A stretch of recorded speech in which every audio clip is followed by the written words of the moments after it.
Easter সানডেতে সামাজিক যোগাযোগ মাধ্যমে একটি পোস্ট করে নতুন করে বিতর্কে জড়ালেন মার্কিন প্রেসিডেন্ট ডোনাল্ড ট্রাম্প। পোস্টটিতে আল্লাহর নাম ব্যবহারকে কেন্দ্র করে ক্ষোভে ফুঁসে উঠেছে যুক্তরাষ্ট্রের মুসলিম সমাজ। ওই পোস্টে ইরানকে হুমকি দিয়ে কঠোর ভাষা ব্যবহার করেন ট্রাম্প। বিশেষ করে হরমুজ প্রণালী খুলে দেওয়ার বিষয়ে তিনি কড়া বার্তা দেন। তবে পোস্টের একেবারে শেষ লাইনে তিনি লেখেন, সকল প্রশংসা আল্লাহর। ওই পোস্টে ট্রাম্প আল্লাহর নাম মুখে নিয়ে মূলত ইসলামকে বিদ্রূপ করেছেন এমনই অভিযোগ করেছেন আমেরিকান মুসলিম অধিকার সংগঠন council on American Islamic relations. সংগঠনটির দাবি, ট্রাম্পের এই বক্তব্য ইসলাম বিদ্বেষী এবং বিপজ্জনক।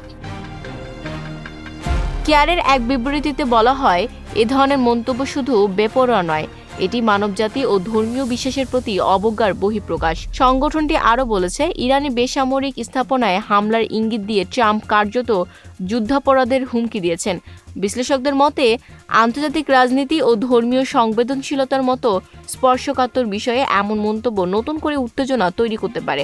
এদিকে ট্রাম্পের এই পোস্ট ঘিরে সামাজিক যোগাযোগ মাধ্যমে শুরু হয়েছে ব্যাপক সমালোচনা। বিষয়টি এখন আন্তর্জাতিক অঙ্গনেও আলোচনার কেন্দ্রবিন্দুতে। Desk report, news flash 71।